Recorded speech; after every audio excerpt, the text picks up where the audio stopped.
Hello guys, Gator Unleashed coming at you here, formerly known as the mighty Roaring Pigeon 71 in World of Tanks console Xbox edition.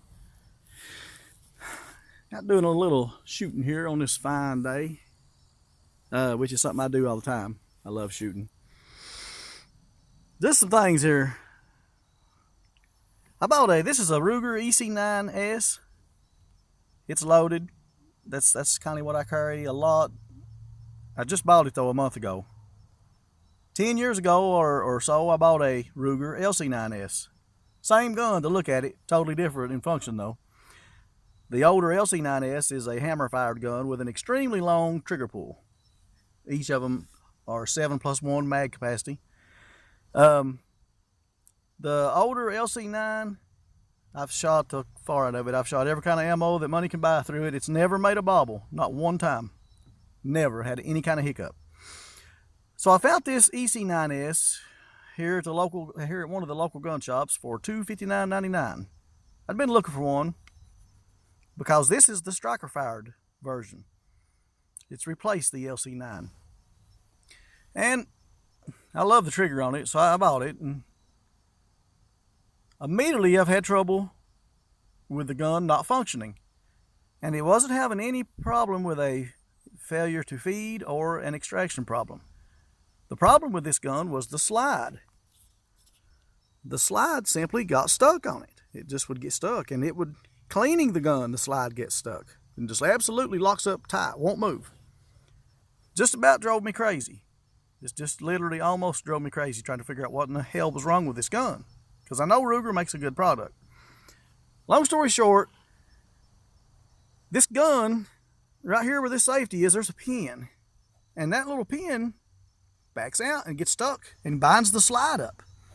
Also, which I fixed that. Which also, I noticed this barrel tilts as the slide goes back and forth. And actually what my problem was with this pistol right out of the box was the barrel, these guns are way cheaper than they used to be. I think because of Taurus. Taurus is selling some good quality, very cheap guns. And I think that puts pressure on Ruger and Glock and these other places. But anyway, these other gun manufacturers. I realized that I could press down on my barrel and my slide would go forward. I realized that was what was binding it. So I took and done some real minor sandpaper work on the bottom side of the slide. That seemed to fix that. So I brought my gun up here. I've joined a local shooting range, indoor range, and that's where I do 99% of my shooting. But because I was frustrated with my new gun not working, and this was through about 4 trips to the range, I could not make it work. Cleaned it, everything in the world. I came up here one day after I realized I saw another YouTuber who said this pin was a problem. But I realized cleaning it that my actual problem was this barrel was just tilting, and it was just simply binding up on the lack of perfect machining done to the bottom of the slide. And this gun, people do YouTube videos and they ammo check their guns. This gun is loaded right now. Safety is on. And I'm fixing to put it in my holster. I just spur of the moment decided to do this video. But anyway, I got my gun lined out, I thought, so I brought it up here outside and shot and put about 8 or 9 mags through it and didn't have a single hiccup after I realized there was a barrel problem. So I was confident I had it fixed and that it would, just like my old LC9, feed anything you put through it. Okay, so I went to the gun range yesterday. And when you do a lot of shooting, you will buy any kind of cheap ammo that you can get pretty much to take to the range and go through.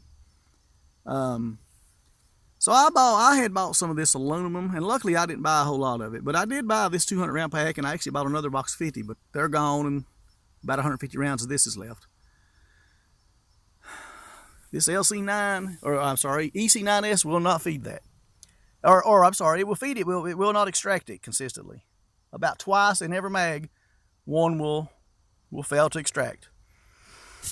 So again, I was frustrated with my gun, but I've just come up here and ran about 80 rounds through it with regular brass Remington and brass Federal ammo, both hollow point and full metal jacket, and it's not made a single bobble. It's not had a single malfunction of any kind. So I'm really pretty confident that the problem with this gun is fixed. I think it was really that slide. There might have been a little bit of an issue with that pin. I'm really not sure about that. This pin right here. If you watch some other YouTubers, they tell you that that backs out. I took a little dowel pin and made an indentation around mine where it can't come out this way. So I think, and I really couldn't tell that it had, to be honest with you. And I wouldn't advise anybody to do that. You don't want to tear your gun up if you can't. Check your gun out. If you're having a problem with one of these, look at that, and also look at this right here. Look at this right here, the bottom of this. See if it's catching this. You can see where it was rubbing too much. Now it's fine. This gun is working fine. And while I'm doing this little video, this right here, guys, I mean, everybody's got their things they like and don't like. This gun is unloaded, by the way. This is pretty much a range gun. This gun right here is, I've shot everything. And I like a 1911, really good for taking to the range. They're just a lot of fun to shoot.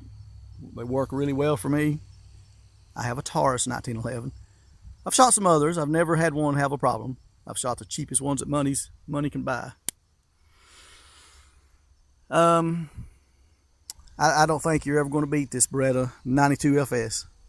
These guns are simply, absolutely just amazing. I mean, I carry a Glock 26 a whole lot. I've got it set up with some mag extensions. I bought the HVYE trigger kit and put in it, which doesn't make it have a light trigger pull. It just makes it a really smooth break, a really good firing pistol that you can still carry. And I do carry it. And when I carry it, I've got 45 rounds on me. And I like that, because you just don't know what you're going to run into here in today's insane world. 45 rounds with that Glock 26, 8 with this. So you can see the attraction to the Glock 26. The attraction to this is I can put it on the side. I don't even know it's there. It's just really carries well. But this Beretta, it goes through this aluminum.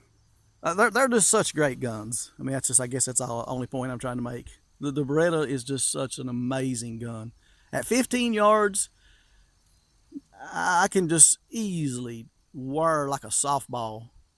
At 15 yards, just offhand, I can just wire a softball out. I mean, you know what I mean? I know that's not super fantastic shooting, but that's not bad shooting either for a guy that works 50 hours a week and shoots here and there when he can. Just a great weapon. It's kind of big to carry, too big for me to carry. But if push come to shove and I could only have one, this would be what I would have, would be this Beretta. But anyway, I just wanted to make a little video on this, mostly on this EC9S and the troubles I had with it. And then also, while I was at it, since I brought my Beretta because I never miss the opportunity to go and shoot my Beretta. Today, this ammo would not feed through my Ruger EC9S. The Beretta, just no problem. Put 3 mags through it, just bam, bam, bam, bam, bam. It's just a great gun. They just got a great design with this gun. And I don't really have big hands, and it's kind of a big gun, but I don't have a bit of trouble handling it either. I mean, it's just, they're just great. I guess can't say enough good about them. Anyway, guys, that's all I had. Hope somebody gets a little something out of this. You guys take care. Be safe.